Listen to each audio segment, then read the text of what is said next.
ठीक। देखिए, नमस्कार दोस्तों, जेएमएस कंपटीशन में आपका हार्दिक स्वागत है। आज हम railway NTPC railway group D के लिए आपको एक साइंस स्पेशल आपको लेके आए हैं। जो चैप्टर आप पढ़ेंगे, देखिए पहले चैप्टर आपको मात्रक तथा मापन आपको पढ़ा चुके हैं। आज जो चैप्टर रहेगा यांत्रिकी के अंतर्गत आपका चैप्टर रहेगा, मैकेनिक्स के अंतर्गत आपका चैप्टर रहेगा। और चैप्टर में आप ये देखेंगे कि आपका सबसे पहले जो टाइप हम लेके चलेंगे, कार्य लेके चलेंगे, उसके बाद आपका ऊर्जा और उसके बाद फिर आपका क्या रहेगा, शक्ति रहेगा। ठीक है, तो यहाँ पर आप मैकेनिक्स के अंतर्गत हमें इन चैप्टरों के बारे में आपको पढ़ना है। वो चैप्टर यहाँ पर आप देखेंगे कि आपका ये क्या होगा, कार्य होगा, कार्य और शक्ति। यहाँ पर क्या होगा, एक शक्ति एवं आपका क्या होगा, ऊर्जा होगा। ठीक है, कार्य, शक्ति एवं क्या होगा, ऊर्जा होगा। इन चैप्टरों के बारे में यहाँ पर पढ़ेंगे और आपको थोड़ा सा यहाँ पर कॉन्सेप्ट थ्योरी के साथ आपको बता के चलेंगे। उसके बाद जितने भी प्रीवियस ईयर क्वेश्चन है, वो प्रीवियस ईयर क्वेश्चनों को हम आसानी से क्या करेंगे, हल करेंगे। ठीक है, तो सबसे पहले देखते हैं कि कार्य क्या है, यानी वर्क क्या होता है। ठीक है, तो यहाँ पर अगर दोस्त हम कार्य की बात करते हैं कि वर्क आपका क्या होता है, तो आपको बताएं कि यहाँ पर कार्य कब होता है, कि आपको कार्य कब माना जाता है, कार्य कब नहीं माना जाएगा। तो जैसे आप किसी भी वस्तु पर आप बल लगाते हैं, तो अगर आप बल लगाएं तो बल जिस दिशा में लगाते हैं और उसी दिशा में वस्तु क्या हो, विस्थापन होता है, तभी आपको क्या माना जाता है, कार्य माना जाता है। यानी आपके पास कोई वस्तु हो, कोई पिंड हो, कोई वस्तु हो और आप उस पर बल का अनुभव करें, यानी बल आप लगाते हैं। जब आप बल लगाएंगे तो देखेंगे अगर बल उधर आप लगाते हैं, जिस दिशा में बल लगाएंगे और उसी दिशा में वो क्या होना चाहिए, विस्थापन होना चाहिए, तभी कार्य माना जाएगा। जैसे आपके पास अगल बगल मकान होगा, अगर मकान पे आप बल लगाते हैं तो देखिए आप बल लगाएंगे तो वहां पर कार्य शून्य होगा। क्यों कार्य शून्य होता है दोस्त? क्योंकि वहां पर आप देखेंगे कि आप तो बल लगा रहे हो, लेकिन जिस दिशा में आप बल लगा रहे हो तो आपका मकान जो होता है किसी स्थान पर खिसकता नहीं, उसमें कोई विस्थापन नहीं होता। और जब विस्थापन नहीं होता तो वहां पर कार्य क्या माना जाता है, शून्य माना जाता है। ठीक है, तो यहाँ पर देखते हैं सबसे पहले, तो देखिए कार्य क्या होता है, तो आप यहाँ बताएंगे कि किसी वस्तु पर, देखिए यहाँ पर आप लिखेंगे किसी वस्तु पर लगाया गया बल। ठीक है, लगाया गया बल, अगर किसी वस्तु पर आप बल लगाए जाते हैं, ठीक है, किसी वस्तु पर लगाया गया बल, वस्तु देखिए कामा, वस्तु बल की दिशा में, वस्तु बल की दिशा में विस्थापन करे, तो वहां पर आप देखेंगे क्या मिलेगा, आपको कार्य मिलता है। ठीक है, यानी किसी वस्तु पर जब आप फोर्स यानी बल लगाते हैं तो आप देखेंगे कि जो वस्तु होगा वो बल की दिशा में विस्थापन करे, यानी बल आप उधर लगा रहे हैं तो वस्तु भी उधर विस्थापन करना चाहिए, तो वही आपका क्या कहलाता है, कार्य कहलाता है। ठीक है, और ये देखेंगे हमने लिखा किसी वस्तु पर लगाया गया बल जो होता है कामा, वस्तु बल की दिशा में क्या करे, वस्तु बल की दिशा में विस्थापन करे, तो वो क्या कहलाता है, कार्य कहलाता है। और बता दें कि कार्य जो होता है, देखिए इसे आप यहाँ पर देखिएगा कैपिटल डब्ल्यू से व्यक्त करते हैं। ये आपका कैपिटल डब्ल्यू से आप यहाँ पर व्यक्त करते हैं। ये कैपिटल डब्ल्यू जहां पर रहेगा वर्क को बताएगा कि कैपिटल डब्ल्यू से हम व्यक्त करते हैं। और यह एक अदिश राशि होती है, यह एक अदिश राशि होती है, तो यह एक अदिश राशि होती है, यह एक अदिश राशि रहेगी। ठीक है, तो यहां पर देखें आप, देखिए यह एक अदिश राशि होती है, यह आपका हो जाएगा। उसके बाद यहाँ पर आप देखेंगे कि कार्य बराबर क्या होता है, तो आप ये देखेंगे कि कार्य बराबर दोस्त यहाँ पर देखेंगे बल गुणे बल की दिशा में विस्थापन, बल गुणे बल की दिशा में विस्थापन, बल की दिशा में क्या हो, विस्थापन होना चाहिए। ठीक है, बल की दिशा में विस्थापन होना चाहिए, यही आपका यहाँ पर क्या कहलाता है, कार्य कहलाता है। ठीक है, तो कार्य बराबर यहाँ पर बताया कि बल गुणे बल की दिशा में क्या होना चाहिए, विस्थापन होना चाहिए, तभी क्या कहलाता है, कार्य कहलाता है। ठीक है, तो ये आपका कार्य हो जाता है।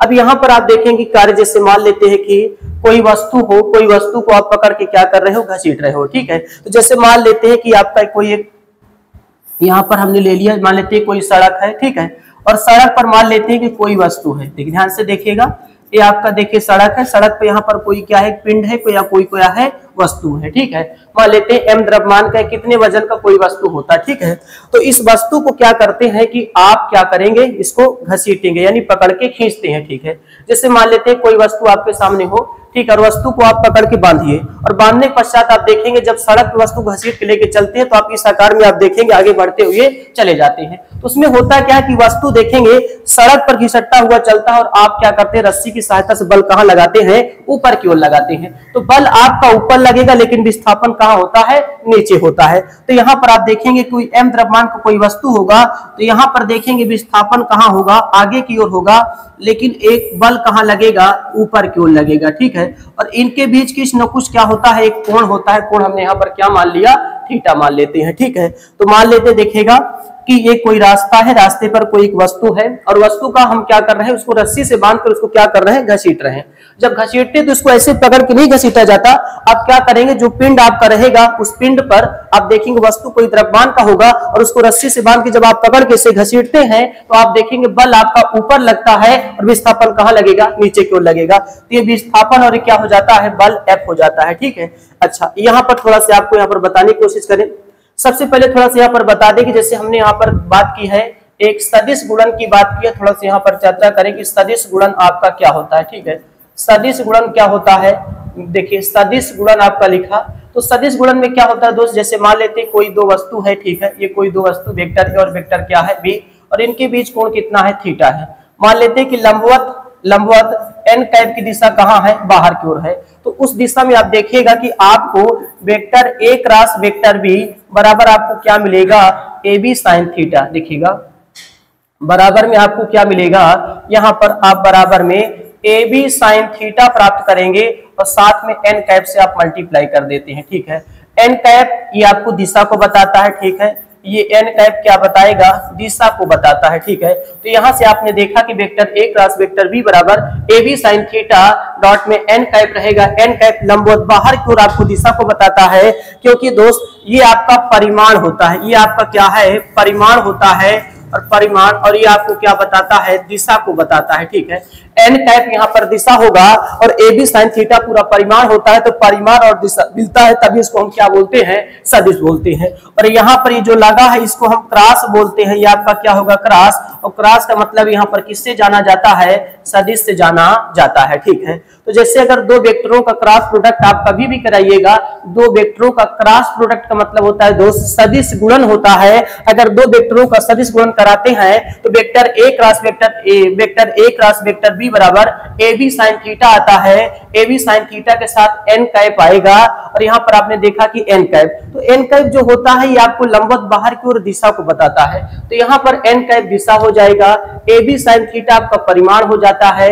ये क्रॉस है, क्रॉस हम किसको सिखाता है, ये सदिश को बताता है। ठीक है, ठीक उसी प्रकार से अगर यहाँ पर बात करते हैं, जैसे मान लेते हैं कि दो आपके पास अगर कोई वेक्टर जैसे ए हो गया और ये आपका वेक्टर ए हो गया, वेक्टर ए और वेक्टर क्या है, बी है, और इनकी बीच कोण कितना है, थीटा होता है। ठीक है, तो यहाँ पर अगर हम अदिश गुणनफल की बात करते हैं कि अदिश गुणन क्या होता है, अगर अदिश गुणन की बात करते हैं, ठीक है, ये आपका डॉट प्रोडक्ट हो जाता है। तो कैसे करते हैं देखिएगा, अगर हम वेक्टर ए और डॉट वेक्टर बी लेते हैं तो भैया इसका कितना निकल के आता है, ए बी कॉस थीटा निकल के आता है। ठीक है, ए बी कॉस थीटा, इसमें कोई दिशा नहीं होगा क्योंकि सिर्फ इसमें दोस्त परिमाण रखा जाता है, परिमाण रखा जाएगा तभी तो कैसी राशि बनेगा, अदिश राशि बनता है। इसमें कोई दिशा से नहीं गुणा कराया जाता, अगर हम दिशा से ही गुणा करा देंगे तो फिर सदिश बन जाएगा। ठीक है, इसलिए यहाँ पर सिर्फ क्या रखा जाता है, अदिश गुणन ही रखा जाता है, सॉरी परिमाण ही रखा जाता है। ठीक है, तो ध्यान देना कि दो वेक्टरों का जो डॉट प्रोडक्ट, देखिए ध्यान देना, इसको हम डॉट कहेंगे। ठीक है, इसको डॉट के नाम से जाना जाता है। ये डॉट होता है, डॉट का मतलब क्या होता है, अदिश होता है। तो दो वेक्टरों का डॉट प्रोडक्ट आपका जो निकल के आता है वो ए बी कॉस थीटा निकल के आएगा, और ए बी कॉस थीटा आपका क्या होता है, परिमाण होता है। तो यहाँ पर आपका परिमाण हो जाएगा। तो यहाँ पर हमने आपको थोड़ा सा जानकारी दिया कि कैसे हमें क्रॉस प्रोडक्ट कराया जाता है, कैसे हमें डॉट प्रोडक्ट कराए जाते हैं। तो अगर दो वेक्टर आप लेते हैं तो उनका क्रॉस प्रोडक्ट आपका हमेशा कितना आता है दोस्त, A B sine theta n cap आता है। अगर दो वेक्टर आप लेते हो तो दो वेक्टर लेते हैं, उनका डॉट प्रोडक्ट आपका कितना आता है, ए बी कॉस थीटा निकल के आता है। ठीक है, चलिए उसके बाद आपने यहाँ पर देखा होगा कि यहाँ पर बात को समझा होगा कि जैसे कार्य है तो कार्य को यहाँ पर हम किससे लिखेंगे, तो W से। आप क्या बताएंगे, W। बल आपका क्या होता है, देखिएगा, देखिए अब यहाँ पर बल और बल की दिशा में क्या होता है, विस्थापन। तो यहाँ पर एफ एस कॉस थीटा निकल के आता है, एफ एस कॉस थीटा निकल के आएगा। ये आपका क्या बन जाता है, एक फार्मूला बन जाता है। और इसी चीज को आप देखिएगा एफ एस कॉस थीटा को, जैसे यहाँ पर देखिए ए बी कॉस थीटा लिखा है, यहाँ पर ए बी कॉस थीटा लिखा है, तो हम इसको क्या लिख सकते हैं, ए डॉट बी लिख सकते हैं। ठीक प्रकार से एफ ए का काम करेगा और बी यस का काम करेगा, तो यहाँ पर क्या निकल के आएगा, वेक्टर एफ डॉट वेक्टर क्या निकल के आता है, यस निकल के आता है। ठीक है, vector F dot vector yes निकल के आता है। तो हाँ जी दोस्त, यहाँ पर आप देखेंगे कि बल भी एक सदिश राशि है, विस्थापन भी एक सदिश राशि है, और दो सदिश राशियों का जब हम डॉट प्रोडक्ट कराते हैं तो वह हमेशा क्या निकल के आता है, अदिश ही निकल के आता है। तो इसलिए कार्य को क्या माना जाता है, एक अदिश राशि माना जाता है। यहाँ पर आपको मैंने बताया कि कार्य कैसी राशि है, एक अदिश राशि होता है। इसमें सिर्फ परिमाण होता है लेकिन कोई दिशा नहीं होता। क्यों नहीं होता, क्योंकि जब हम दो सदिशों का अदिश गुणन कराते हैं, यहाँ पर सदिश गुणन नहीं है, ठीक है, दो सदिशों का जब हम अदिश गुणन कराते हैं तो हमारा जो कार्य निकल के आएगा वो एक अदिश राशि निकल के आता है, सदिश नहीं होता। इसलिए यहाँ पर हमने देखा कि W बराबर वेक्टर F डॉट क्या निकल के आया, यस निकल के आता है। ठीक है, चलिए ये बात तो हो गया, लेकिन कुछ बात यहाँ पर आपको हम समझाना चाहे दोस्त कि जैसे आपने यहाँ पर देखा कि कार्य जो होता है बल गुणे बल की दिशा में विस्थापन होता है।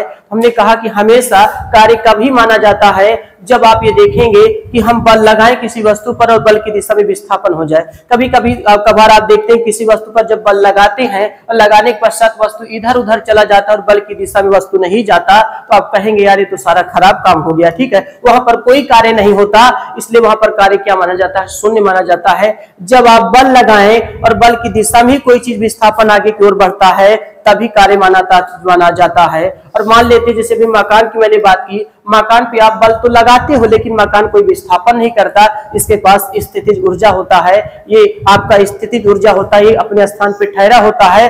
हर एक ठहरी हुई चीज में भाई साहब आपके पास कौन सी ऊर्जा होती है, स्थितिज ऊर्जा होता है। मकान के पास एक स्थितिज ऊर्जा होता है, ये ठहर के एक स्थान से दूसरे स्थान पे नहीं जा पाता।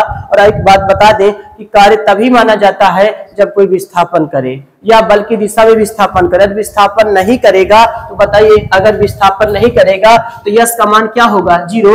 अगर यस का मान जीरो होगा तो सारी राशि को क्या कर देता है, जीरो, तो डब्ल्यू भी क्या निकल के आएगा, जीरो। इसलिए मकान आपका जो होता है उस पर बल तो आप लगाओगे लेकिन कोई विस्थापन नहीं करता, और विस्थापन नहीं करता तो यस जीरो होता है। अगर यस दोस्त जीरो रहेगा तो कार्य भी क्या रहेगा, शून्य माना जाता है। ये आपका कार्य यहाँ पर क्या होता है, शून्य होता है। चलिए अब लेकिन यहाँ पर ये बात समझने वाली आती है कि जैसे आपने कहा कि हाँ कार्य बराबर होता है बल गुणे बल की दिशा में विस्थापन, ये तो ठीक है कि आपने बल लगाया और बल की ही दिशा में विस्थापन हुआ तभी कार्य माना जाता है। लेकिन एक बात यहाँ पर जैसे हमने कहा कि W बराबर एफ एस कॉस थीटा निकल के आया, अगर W बराबर एफ एस कॉस थीटा निकल के आता है तो बताइए क्या यहाँ पर कॉस थीटा ही क्यों निकल के आता है, साइन भी तो आ जाना चाहिए, साइन क्यों निकल के नहीं आता, या tan cos होना चाहिए। मान लेते हैं कि आप अगर किसी वेक्टर का वियोजन करते हैं तो cos साइन के अलावा कुछ आता नहीं, तो भाई साहब अगर यहाँ पर cos है तो साइन भी तो आ सकता था, साइन क्यों नहीं आया, किस वजह से नहीं आया, इसको हम आपको बताते हैं कि साइन क्यों नहीं आता। ठीक है,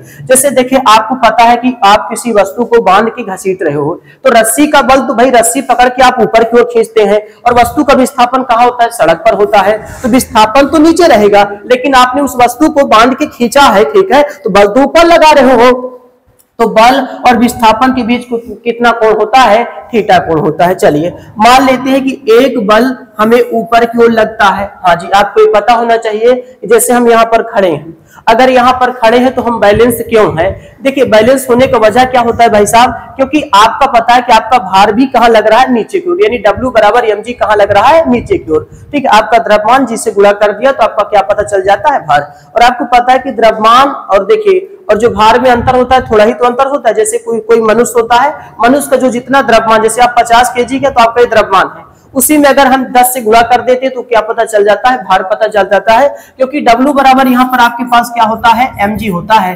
mg अगर 50 kg के यहाँ 20 से गुणा कर दिया तो कितना आया, 500 न्यूटन निकल के आया। भार का मात्रक न्यूटन भी तो माना जाता है, तो 500 न्यूटन आपका भार हो जाता है। तो आपके 50 kg आपके द्रव्यमान में अगर 10 से मल्टीप्लाई कर देते हैं तो आपका क्या कहलाता है, भार कहलाता है। तो अगर यहाँ पर जैसे मान लेते हैं हम खड़े हैं तो मेरा भार कहाँ लग रहा है, नीचे लग रहा है। अगर मेरा भार नीचे लग रहा है तो मुझे नीचे धंस जाना चाहिए, लेकिन हम धंसते क्यों नहीं? क्योंकि भाई देखिएगा, जितना बल, देखिए यहाँ पर न्यूटन का तीसरा नियम लग जाता है, क्रिया टू प्रक्रिया का नियम, एक्शन टू रिएक्शन आपका होता है। अगर आप जितना बल नीचे लगाओगे तो धरती माता उतना भी बल आपका ऊपर की ओर लगाते हैं, तो उतना बल कहाँ लगाएंगे? ऊपर की ओर। इसलिए हम बैलेंस इसलिए है क्योंकि हम बल नीचे की ओर लगा रहे हैं, और मेरा बल नीचे भार लग रहा है तो उसके बदले में एक प्रतिक्रिया बल ऊपर भी लगता है। इसी वजह से हम यहाँ पर क्या बैलेंस है। अब जहाज जैसे उड़ जाते हैं तो उड़ने का वजह क्या होता है कि भार तो नीचे लगता है, लेकिन उसके बदले में ज्यादा बल लगा के वस्तु को उड़ा दिया जाता है। आप भी अगर उड़ने की चाहेंगे तो आप भी क्या करेंगे कि इस भार के बदले आपको ज्यादा बल लगाना पड़ेगा, तो आप भी आकाश में क्या करेंगे? उड़ने लगेंगे। ठीक है, तो इस तरीके से यहाँ पर हमने देखा।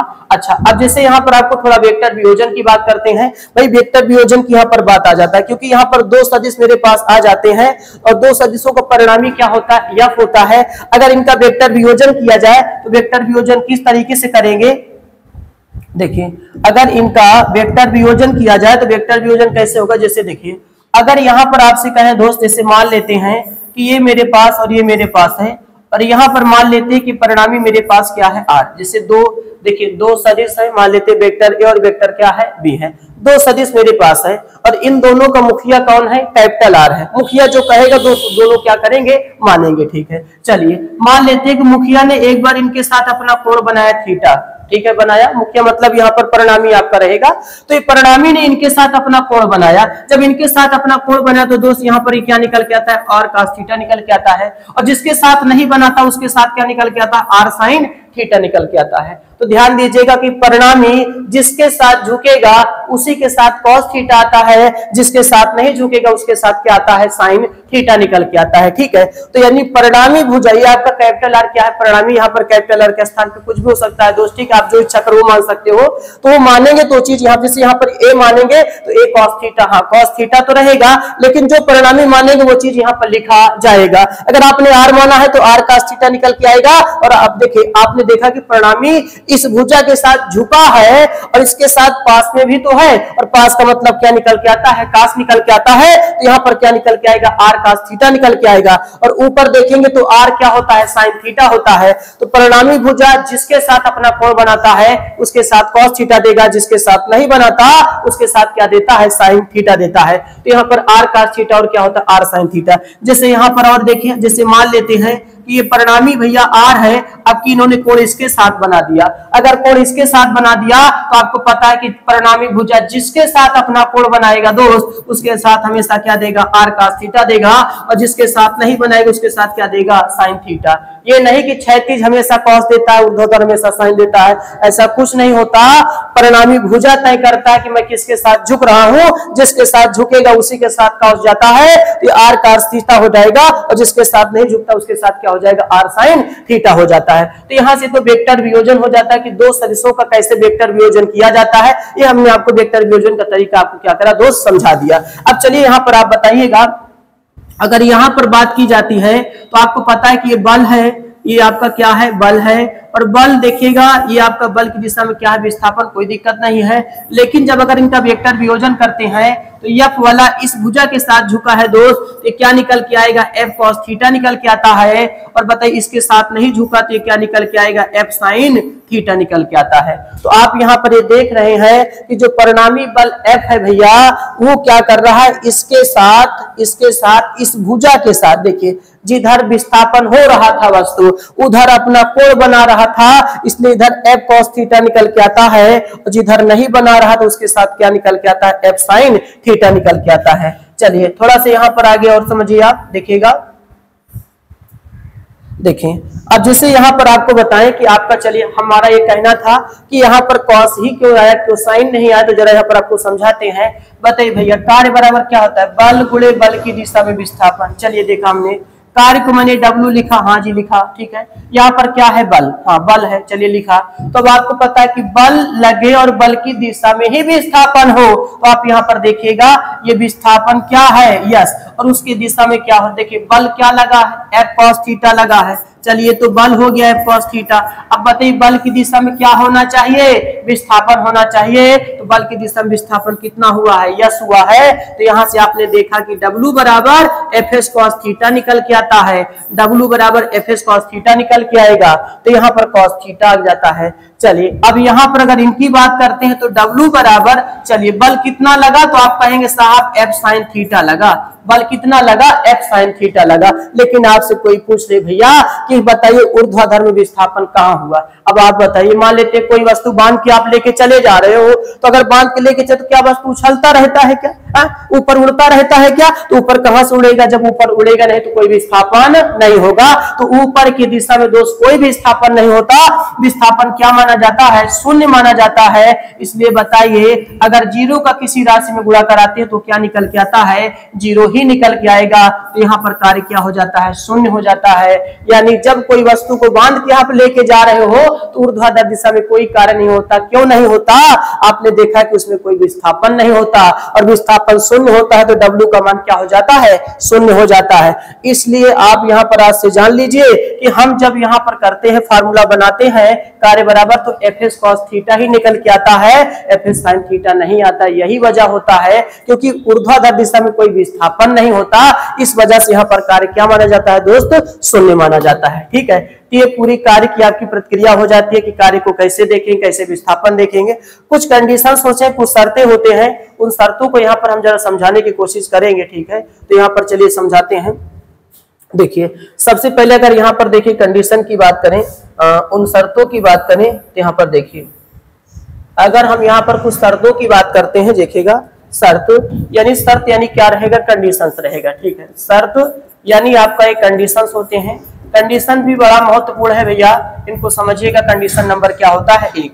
अगर कंडीशन नंबर एक आपको यहाँ पर समझाने की कोशिश करते हैं तो देखिएगा ध्यान से, कंडीशन नंबर एक। कंडीशन नंबर एक में आप समझिएगा, मान लेते हैं, ध्यान देखिएगा कि क्योंकि फार्मूला हमारे पास क्या है, W बराबर Fs क्या है, cos थीटा है। और आपको बता दें थीटा डिपेंड कहाँ करता है, बल और विस्थापन के बीच। आपने देखा कि जैसे कोई एक वस्तु था भैया, इस पर आपने देखा कि कोई वस्तु है तो विस्थापन यस है, इसका बल कितना है एफ, तो इसके बीच कोण कितना है थीटा। तो आपको बता दें अगर आप पूछे कि थीटा किन बातों पर निर्भर करता है, तो आपका जवाब होगा बल और यस पे निर्भर करता है, विस्थापन और बल पे निर्भर करता है थीटा यहाँ पर। तो अगर ये दोनों जो चाहेंगे उस हिसाब से आपका थीटा बदल जाएगा। ठीक है, चलिए मान लेते हैं, ध्यान देखिएगा कि बल और विस्थापन एक ही दिशा में हो। कंडीशन नंबर एक ध्यान दीजिएगा। अभी कंडीशन नंबर एक पर अगर हम बात करें कि बल और विस्थापन, ध्यान दीजिएगा, बल और विस्थापन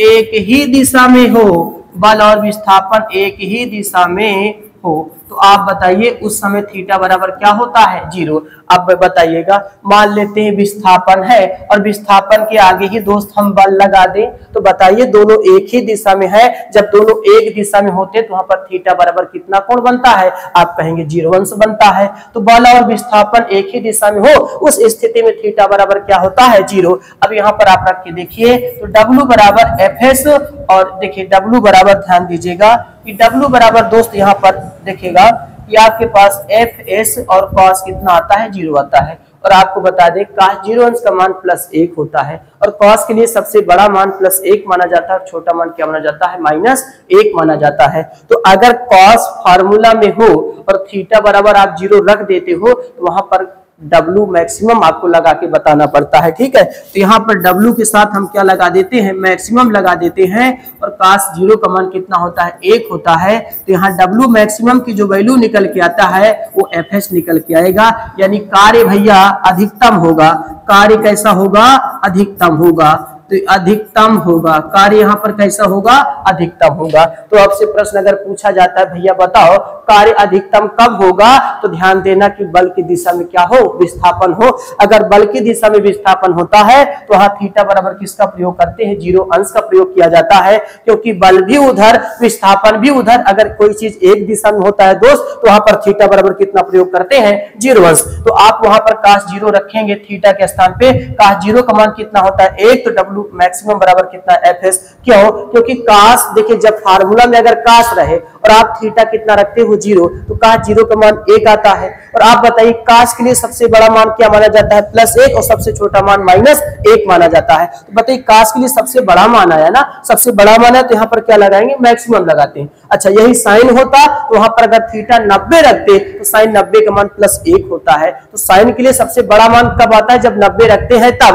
और cos के लिए बड़ा मान सबसे कब आता है, जब थीटा बराबर 0 रखते हैं तब। ये शर्त है, शर्तों को याद रखिएगा, दिमाग में बैठा के रखिएगा, कब सही होगा कब गलत होगा, ठीक है। तो शर्त नंबर 1 हो गया, कार्य अधिकतम हो गया। क्यों हो गया, क्योंकि हम बल की दिशा में क्या कर रहे हैं, विस्थापन कर रहे हैं, और उस समय हमने थीटा बराबर कितना प्रयोग किया है, 0 अंश प्रयोग किया है, तभी कार्य को क्या माना जाएगा, अधिकतम माना जाता है। चलिए इसी पे थोड़ा से आगे अगर शर्तों को हम देख लें, यहाँ पर शर्त आपका क्या होगा, दूसरा शर्त होगा। अब देखिए शर्त क्या रहेगा कि बल और विस्थापन एक दूसरे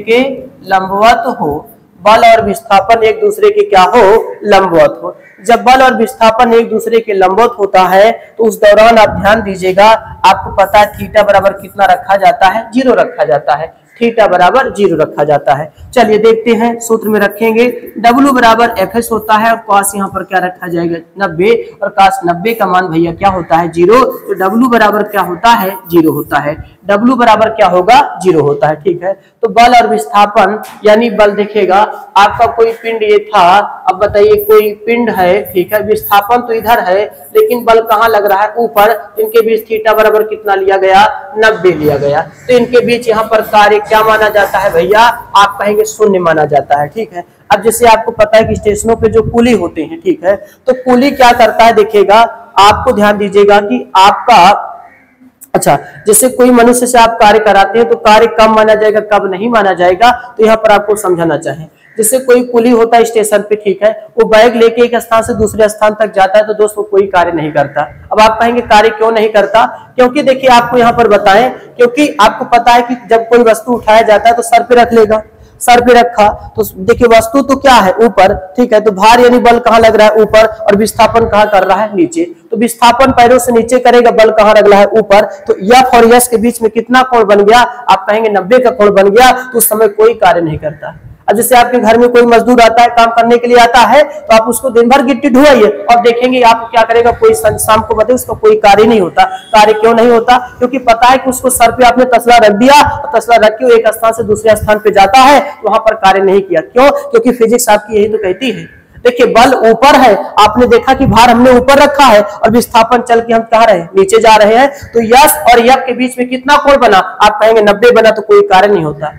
कार्य फिर कब होता है भाई साहब, कार्य होता है इसलिए होता है, ध्यान रखिए उसका। देखिए वस्तु सर पे बोझा रख के और एक स्थान से 10 किलोमीटर चल जाए, उसका कोई कार्य नहीं माना जाता। कार्य दोस्त तब माना जाता है जब वह वस्तु किसी वस्तु को भर के नीचे से उठा के अपने सर पे रखता है, तब उसका कार्य माना जाता है। एक पुलिस स्टेशन पे अपने बैग को सर पे रख के एक स्टेशन से दूसरे स्टेशन पे जाता है, उसका कोई कार्य नहीं होता, कार्य शून्य माना जाता है। लेकिन उसका कार्य कब माना जाएगा, जब आपका बैग उठा के सर पे रखता है तब, उस दौरान उसका कार्य माना जाता है। उसके लिए वो पैसा लेता है, बाकी वो चल के एक स्थान से दूसरे स्थान पे जाता है। तो फिजिक्स चिल्ला चिल्ला के कहती है यहाँ पर कोई कार्य नहीं होता, कार्य क्या माना जाता है, शून्य माना जाता है, ठीक है। तो एक स्थिति यहाँ से बन जाती है। अब जैसे मान लेते हैं कि आपका एक स्थिति यहाँ पर तीसरा कंडीशन आपका जो रहेगा कि मान लेते हैं कि बल और विस्थापन एक दूसरे के क्या हो, विपरीत हो।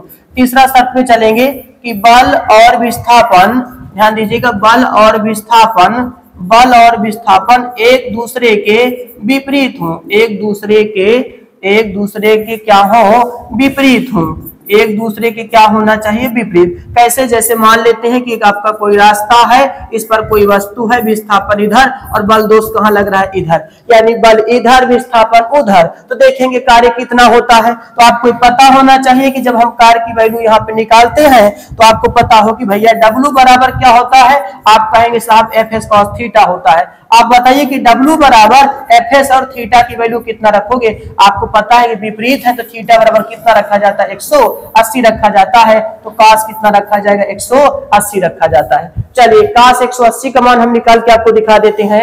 जब हम कास 180 का मान दोस्त निकालते हैं तो आप ध्यान दीजिएगा, किसी का मान निकालना हो उसको 90 के गुणज में लिखा जाए। 90 के गुणज में मतलब है कि आप इसको 2 गुणे क्या लिखेंगे, 90, और 90 का पहाड़ा पढ़िए कि 180 के आगे ना जाए तो 90 दूना 180 होता है, कोण पूरा हो गया। अगर कोण पूरा हो जाता है तो आप क्या जोड़ेंगे, 0 अंश जोड़ा जाता है। ठीक है, उसके बाद देखिए कि 90 के बगल में सम है कि विषम, आप कहेंगे सम संख्या है तो कभी नहीं बदलेगा। काश आपका कितना निकल के आएगा, 0 निकल के आएगा। अब देखेंगे चतुर्थांश की गिनती करते हैं, 2 1 कितना 1। यहाँ पर देखिएगा ऑल स्टूडेंट टिकट कलेक्टर से आप जानिए वो प्रथम, देखिए ऑल स्टूडेंट टिकट कलेक्टर, तो यहाँ पर देखिएगा ये ऑल होगा, सभी पॉजिटिव होते हैं, 6 त्रिकोणमिति का अनुपात होते हैं। साइन कॉसेक प्लस में बाकी सारे माइनस में, टैन कॉट प्लस में बाकी सारे माइनस में, कॉस सेक प्लस में बाकी सारे क्या होता है, माइनस होता है। यहाँ पर देखिएगा ऑल यानी सभी पॉजिटिव होते हैं दोस्त। यहाँ पर ध्यान दीजिएगा कॉस और सेक प्लस में बाकी सारे माइनस में, यहाँ पर टैन और कॉट क्या होगा, प्लस में बाकी सारे माइनस में, साइन और कॉसेक प्लस में बाकी सारे क्या होते हैं, माइनस में। चलिए गिनती करिए, तीसरे चतुर्थांश में जाइए क्योंकि 2 यहाँ का होता है, 1 यहाँ गिना जाता है, 1 और 2। दूसरे तीसरे में आएंगे तो टैन कॉट प्लस में बाकी सारे माइनस में, तो यहाँ पर सूत्र में कॉस है तो कितना देखा जाएगा, माइनस में। कॉस 0 का अंश कितना होता है, -1 होता है। तो यहाँ पर काश 180 की वैल्यू कितना निकल के आएगा दोस्त, -1 निकल के आता है। तो आपने देखा कि W बराबर एफएस गुणे कितना आता है, -1। तो W बराबर माइनस कितना आएगा, एफएस आएगा। कार्य विपरीत दिशा में होगा, आप देख सकते हैं कि कार्य क्या होगा, विपरीत दिशा में होगा तो कोई कार्य नहीं माना जाएगा। तो यहां से हमने यहाँ पर समझा, इसका मतलब हमारा जो कार्य होता है ना वो शून्य भी हो सकता है, धनात्मक भी हो सकता है और ऋणात्मक भी हो सकता है। क्योंकि क्वेश्चन अभी हम कराएंगे, प्रीवियस ईयर जो क्वेश्चन कराएंगे तो वहां पर आप देखेंगे कि कार्य पूछा जाएगा क्या क्या हो सकता है। तो कार्य की स्थिति आपने देखा कि शून्य भी हो सकता है, और दोस्त शून्य कब होता है, आपने देखा जब बल और विस्थापन एक दूसरे के क्या हो, लंबवत हो, और बल और विस्थापन एक दूसरे के विपरीत होगा तो उस दौरान आप देखेंगे कार्य क्या होगा, ऋणात्मक होता है। और जब बल की दिशा में बल विस्थापन करता है तो कार्य सबसे अधिक माना जाता है। तो अगर आपको कार्य सबसे अधिक करना है तो जिधर आप बल लगाएं उधर ही विस्थापन होना चाहिए, तब कार्य सबसे अधिक माना जाता है। इस दौरान आपने देखा कि W बराबर माइनस क्या होता है, F इंटू S, यानी यहाँ पर कार्य क्या हुआ, विपरीत हुआ। इसका मतलब दोस्त की कार्य शून्य भी हो सकता है, ऋणात्मक भी हो सकता है और कार्य धनात्मक भी यहाँ पर हो सकता है। ठीक है, तो यहाँ पर जितने भी कार्य की थ्योरी थी, कार्य को हमने यहाँ पर अच्छे तरीके से आपको समझा दिया। अब इसके हम प्रीवियस ईयर क्वेश्चन जितने भी होंगे दोस्त, सब यहाँ पर हम प्रीवियस ईयर क्वेश्चनों को क्या करेंगे, आसानी से करते हैं। ठीक है, चलिए जब हम प्रीवियस ईयर क्वेश्चनों को यहाँ पर करेंगे, देखेंगे सबसे पहले तो यहाँ पर हमने देखेगा पूरा यांत्रिकी आपको हम यहाँ पर समझा दिए, जितना भी इसका थ्योरी कॉन्सेप्ट था हमने आपको समझा दिया। अब इसकी सहायता से हम क्या करते हैं, प्रीवियस ईयर क्वेश्चनों को क्या करते हैं, हल करते हैं। ठीक है, चलिए अब हम आगे चलेंगे, आगे क्वेश्चनों को देखेंगे और उनको हल करेंगे। सबसे पहले उन्होंने क्वेश्चन आपका क्या है, देखिएगा आरआरबी एलपी यानी टेक्नीशियन के अंतर्गत क्वेश्चन आपका यहाँ पर पूछा गया है। ठीक है, ये आपका क्वेश्चन यहाँ पर है, आरआरबी टेक्नीशियन है, आपका क्वेश्चन पूछा गया। क्वेश्चन क्या कहता है, निम्न में से कौन सा अधिक काम कर सकता है। देखिएगा क्वेश्चन आपसे कहता है कि निम्न में से कौन सा अधिक काम कर सकता है। एक चूमता हुआ, घूमता हुआ पहिया, लिखिए भैया, चूमता नहीं होगा, ये घूमता हुआ पहिया है, और बंदूक की एक चलती हुई गोली, गतिशील पत्थर, एक उठाया हुआ हथौड़ा। आपको बता दें कि बंदूक की एक चलती हुई गोली, आपको दोस्त न्यूटन का तीसरा नियम है, न्यूटन का क्या है, तीसरा नियम है, न्यूटन का तीसरा नियम पे कार्य करता है। जैसे मान लेते हैं आपके पास बंदूक है, आप बंदूक को जब चलाते हैं तो आप देखेंगे जब बंदूक को खच्चा से चलाते हैं गोली आगे जाएगी और झटका कहाँ लगता है, पीछे। तो आपने देखा, इसीलिए तो कहा जाता है कि झटका ज्यादा लगे तो आप इसको कंधे पे रख के चलाइए, क्योंकि ज्यादातर भार आपके शरीर पे चला जाता है तो भार बैलेंस हो जाता है, इसलिए उतना फिर झटका नहीं लगता। ठीक है, तो कंधे पे रख के बंदूक को चलाया जाए तो यहाँ पर न्यूटन का तीसरा नियम कार्य करता है, क्योंकि गोली अधिक वेग से आगे जाएगी और झटका देके कहाँ जाएगा, पीछे। तो यहाँ पर अधिक कार्य हो रहा है कहाँ, जब गोली आगे जाएगा तब। तो अधिक कार्य किसमें हो सकता है, जब बंदूक की गोली निकलती है तब। तो यहाँ पर ऑप्शन आपका बी क्या होगा, सही हो जाएगा। जबकि दोस्त किसका किस सिद्धांत पे काम करता है? तो न्यूटन के तीसरे नियम पर काम करता है, क्रिया टू प्रतिक्रिया, एक्शन टू रिएक्शन पे काम करता है। यदि एक वस्तु दूसरे पर जितना बल लगाए तो दूसरे पर भी उतना बल लगाता, वही न्यूटन का तीसरा नियम होता है, ठीक है। और जैसे आप जैसे कुएं से कोई रस्सी को, कोई बाल्टी को भर के आप खींच रहे पानी भर के, तो आप देखेंगे रस्सी को जब आप खींचते हैं तो बल अपनी को लगाते हैं, लेकिन आप ये भी देखिए कि जो धरती माता होता है वो भी बाल्टी को अपनी ओर खींचती है। तो कभी कभी रस्सी क्या होता है, टूट जाता है, धड़ाम से आप पीछे गिरे और बाल्टी कहां गिर जाती है? कुएं में। न्यूटन का तीसरा नियम काम करता है, ठीक है। चलिए आगे देखेंगे। अगला क्वेश्चन यहाँ पर क्या है, कहता है 20 न्यूटन का एक बल और एक वस्तु 2 मीटर विस्थापित कर देता है तो 20 जूल कार्य करता है, तो बल और विस्थापन के बीच कोण कितना होगा? चलिए सबसे पहले देखना, 20 न्यूटन की बात करता है दोस्तों, F का मान कितना है? यहाँ पर 20 न्यूटन है, और एक 2 मीटर विस्थापित करता है तो विस्थापन का मान यहाँ पर कितना होगा? 2 मीटर होगा। देखिए 20 न्यूटन तो F का मान कितना हो गया? 20 न्यूटन हो गया। विस्थापन कितना हो गया? 2 मीटर, और 20 जूल कार्य करता है तो कार्य का मात्रा जूल होता है, तो W बराबर कितना होगा? 20 जूल होगा। W बराबर कितना?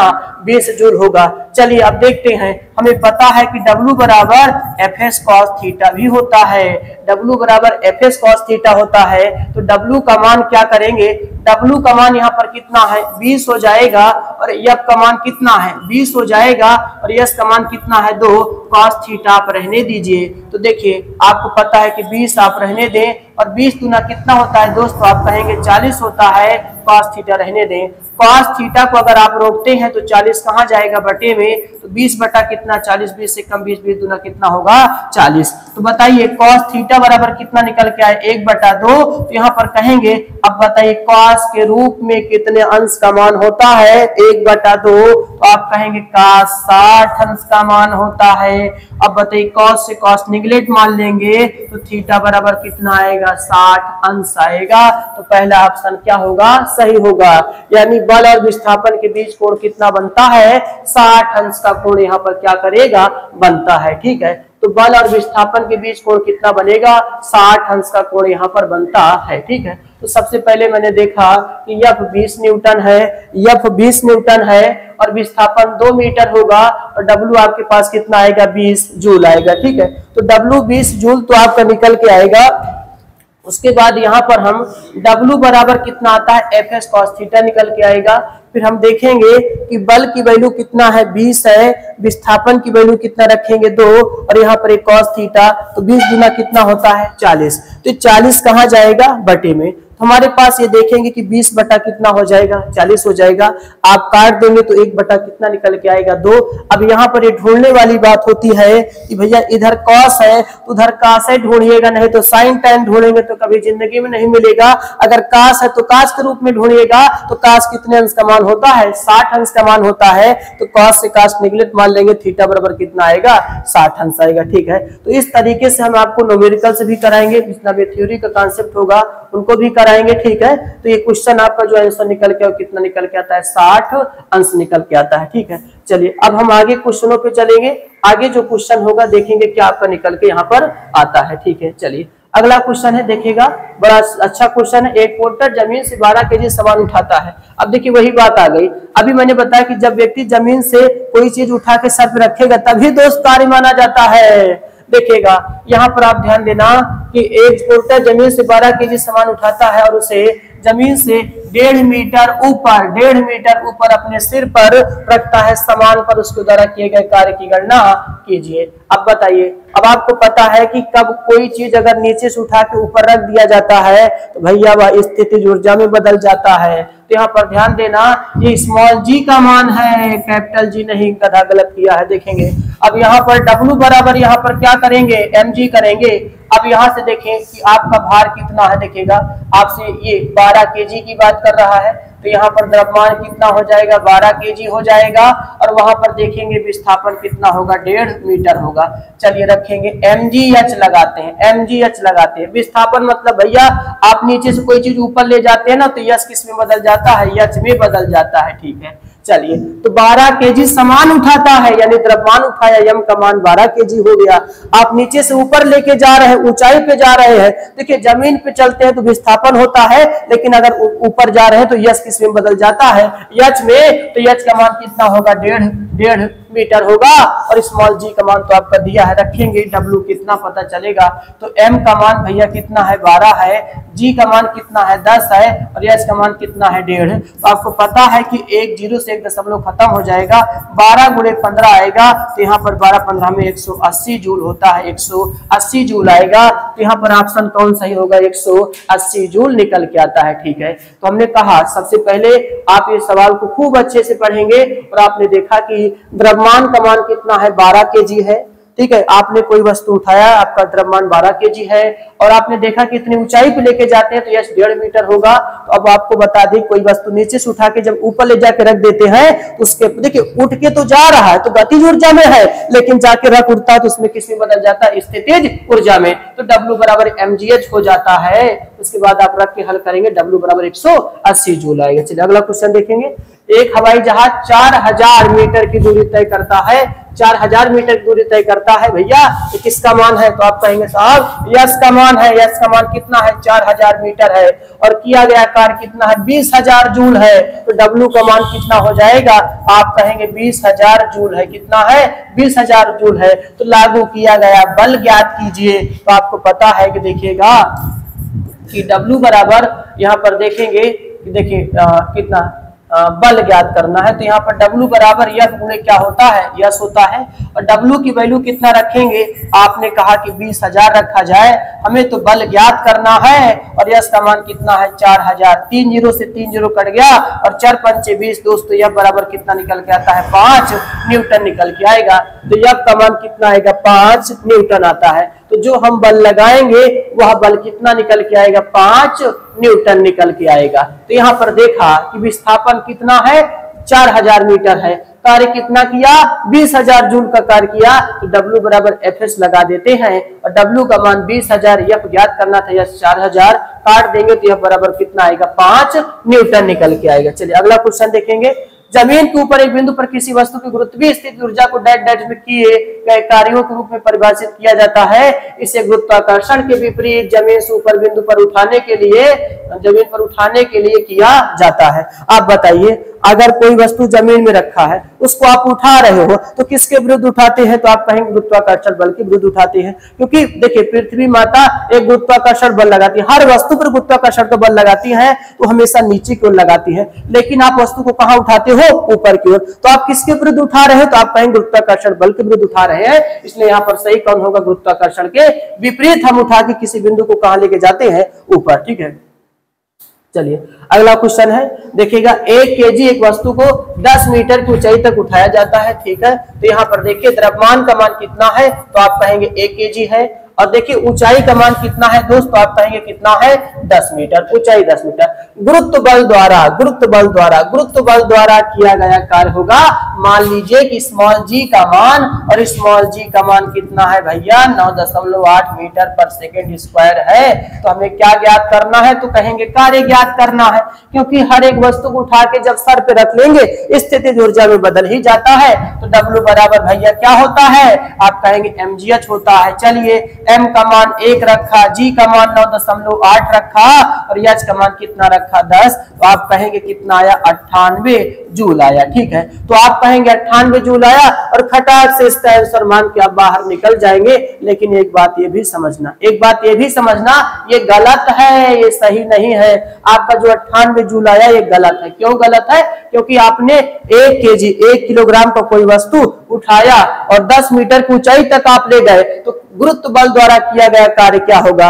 यानी गुरुत्व के अधीन। तो आप बताइए वस्तु को ऊपर लेके जा रहे हैं, गुरुत्वाकर्षण बल कहाँ लगता है? नीचे। तो भाई आपको ये बताना है, आप वस्तु को ऊपर ले जा रहे हो और आपसे पूछ रहा है कि गुरुत्व बल के द्वारा कार्य बताइए, तो आप बताएं गुरुत्वाकर्षण बल तो नीचे लगता है। तो यहाँ विपरीत हो जाएगा, एक दूसरे के क्या हो जाएंगे? माइनस। यहाँ -98 जो सही होगा वो गलत आपका हो जाएगा। ये भी ध्यान को आपको रखना पड़ेगा। ठीक है, चलिए अगला क्वेश्चन देखेंगे।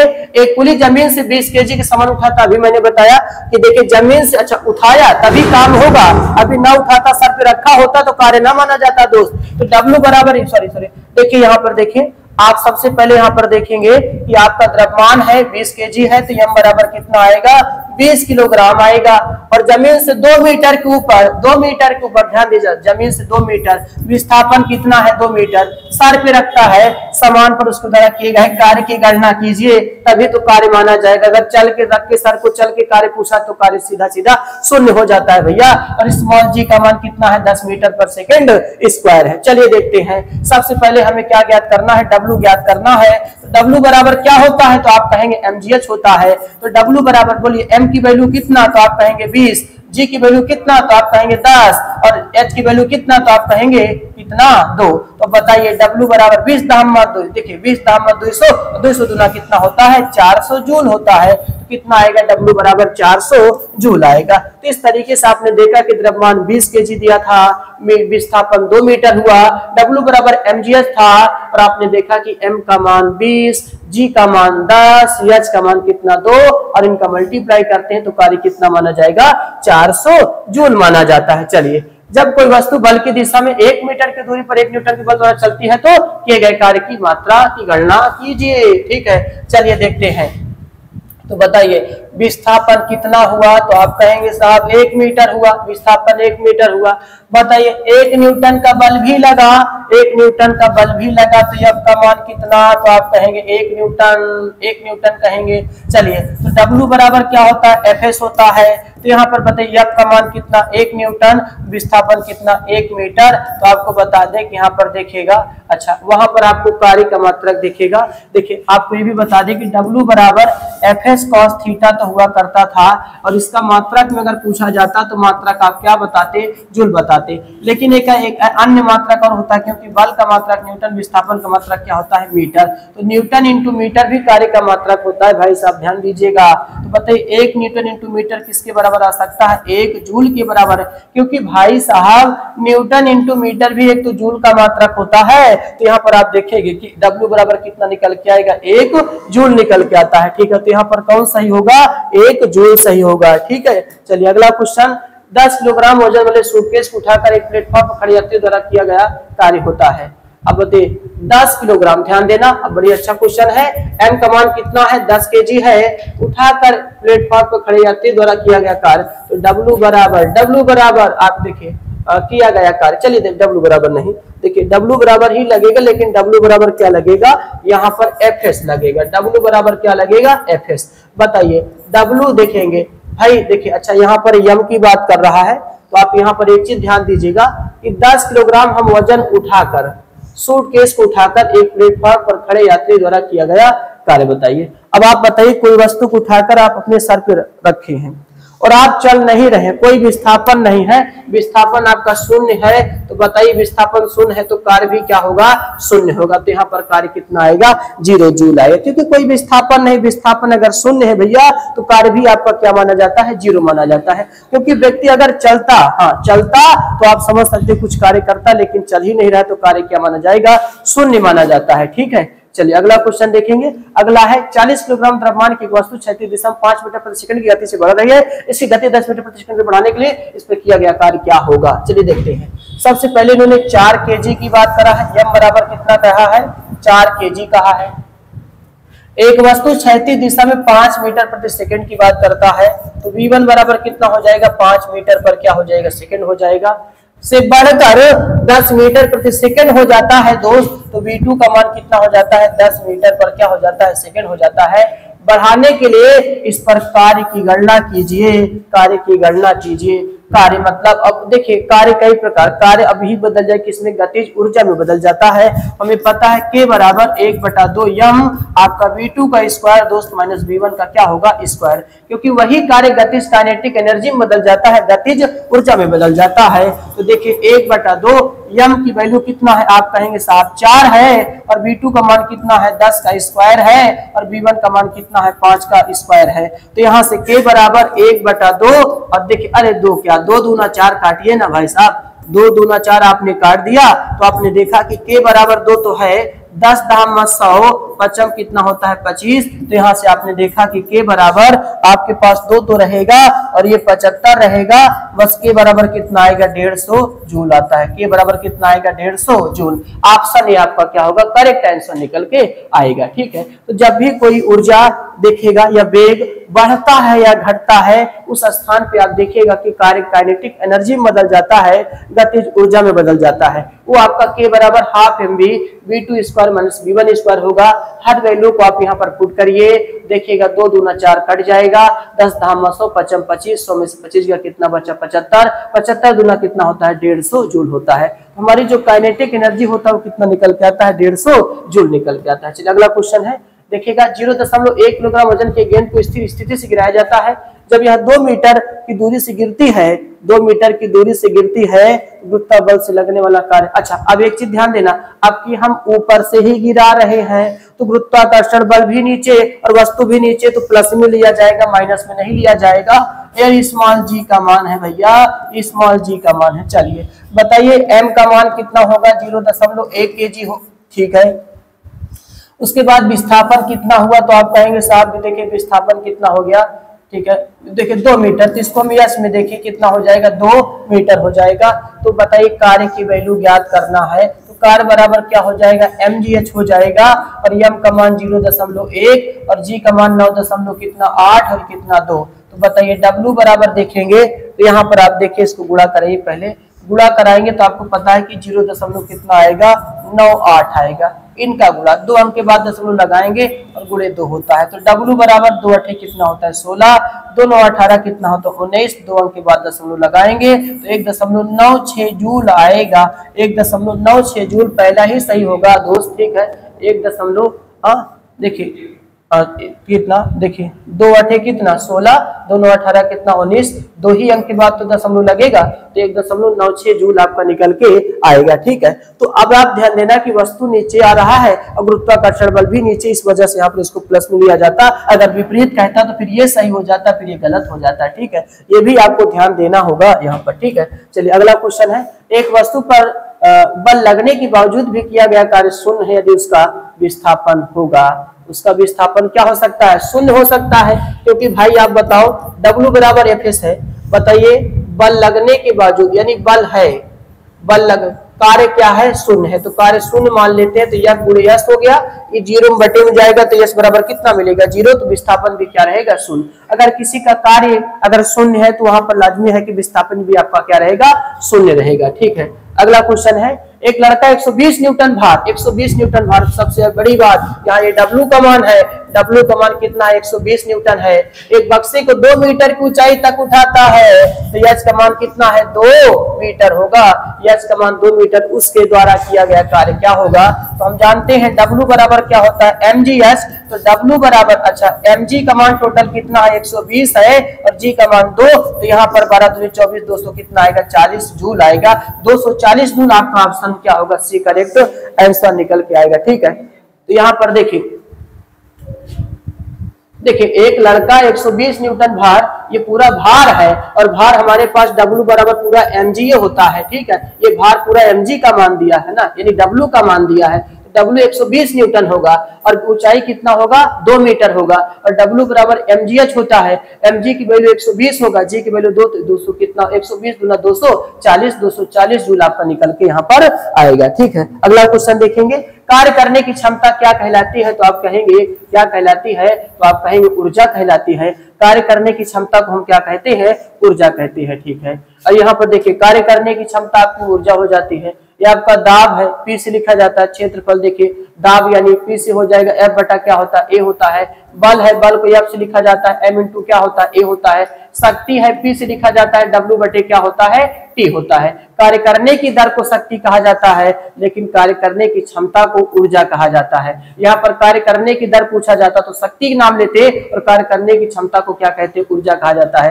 क्षेत्रफल और बल के अनुपात को हम दाब कहते हैं, द्रव्यमान और त्वरण का गुणनफल आपका क्या कहलाता है, बल कहलाता है। चलिए अगला क्वेश्चन है, यदि कार्य का मान धनात्मक हो, हाँ जी कार्य का मान धनात्मक हो तो जिस निकाय पर कार्य हो रहा होता है देखिएगा उसकी ऊर्जा में क्या होती है, वृद्धि होती है, तो ऊर्जा में क्या रहेगा, वृद्धि होता है। ठीक है, अगला क्वेश्चन है, निम्नलिखित में से किसमें कोई कार्य नहीं किया जाता? तो आप ये देखेंगे कार्य नहीं किया जाता, तो कपिल अपने कंधे पर 10 किलोग्राम भार लेकर खड़ा है, किसी में कार्य नहीं किया जाएगा। आप बताइए, आप अपने कंधे पे 10 किलोग्राम का भार लेके ऐसे खड़े रहे, चले ओले ना, तो कार्य माना जाएगा? तो आप कहेंगे कार्य नहीं माना जाएगा, तो ये आपका नहीं कहता है, इसलिए पहला ऑप्शन क्या होगा? सही हो जाता है। चलिए, बल द्वारा किया गया कार्य धनात्मक होता है जब, ध्यान देना, अब आपका क्वेश्चन यहाँ पर आया कि विस्थापन बल की दिशा में हो, विस्थापन बल के लंबवत हो, ठीक है। आरोपित बल से कोई विस्थापन नहीं होता, विस्थापन बल की विपरीत दिशा में हो, तो कौन सही रहेगा? विस्थापन यानी बल की दिशा में होता है, तो ये आपका क्या होगा? सही होगा। यदि बल लगाए, बल की दिशा में विस्थापन हो, तभी धनात्मक माना जाता है। कार्य शून्य होने की स्थिति में विस्थापन पर लगाए जाने वाले बल के बीच का कोण क्या होगा? चलिए देखेंगे, W बराबर यहाँ पर देखिएगा आपके पास Fs cos क्या आता है? थीटा आता है, ठीक है। चलिए, कार्य आपका क्या है? शून्य सही, हाँ ठीक है, Fs cos थीटा है, कोई दिक्कत नहीं। Fs का यहाँ पर कोई काम नहीं भैया, तो Fs को 0 के बटे में ले जाएंगे, तो cos थीटा बराबर कितना आता है? 0। अब बताइए cos थीटा के रूप में कितने अंश का मान है? तो आप कहेंगे क्या होता है? cos 90 का मान होता है। cos 90 का ही तो मान शून्य होता है, तो थीटा बराबर कितना आएगा? 0 अंश आएगा, तो यहाँ पर कितना आएगा? 0 अंश आएगा, ठीक है। देखिए, कार्य शून्य होने की स्थिति में विस्थापन और बल पे लगा बीच का कोण कितना होगा? तो आप कहेंगे F और S के बीच में कोण कितना होता है? शून्य। जब 90 शून्य होता है तभी कार्य क्या होता है? तभी कार्य आपका क्या होगा? शून्य माना जाता है, ठीक है। अब देखिए, एक देखें यहाँ पर, और आपसे यहाँ पर क्या कहता है? यदि किया गया कार्य शून्य है तो बल और विस्थापन के बीच कोण कितना होगा? तभी मैंने आपको बताया कि कितना होगा? 90। तो कार्य शून्य होने का मतलब होता है कि कितना हो जाएगा? 90 हो जाता है। अगला क्वेश्चन देखेंगे, आपसे कहता है पुलिस 100 मीटर की दूरी तय करता है, यस बराबर कितना है? 100 मीटर, 5 न्यूटन का भार। अब ध्यान देना, 500 न्यूटन का भार उठाता है, तो यहाँ पर आप देखेंगे कि अगर ये उठाता है तो इसको यच मानिए, और mg कितना हो जाएगा? 500 न्यूटन हो जाएगा। तो कार्य देखेंगे क्या होता है? mg यच आएगा, 500 न्यूटन का भार उठाता है, उसके द्वारा किया गया कार्य बताइए, ठीक है। तो देखिए, अब यहाँ पर W बराबर देखेंगे, अब m की वैल्यू कितना है? तो आप कहेंगे क्या है? 500। g की वैल्यू यहाँ पर कितना है? 9 दशमलव कितना रखिए? 8, ठीक है। और यहाँ पर देखें h की वैल्यू कितना हो जाएगा? तो आपका ये कितना? 100 हो जाएगा, ठीक है। एक कुली 100 मीटर की दूरी तक 500 न्यूटन का भार उठाता है, तो उसके द्वारा किया गया कार्य कितना होगा?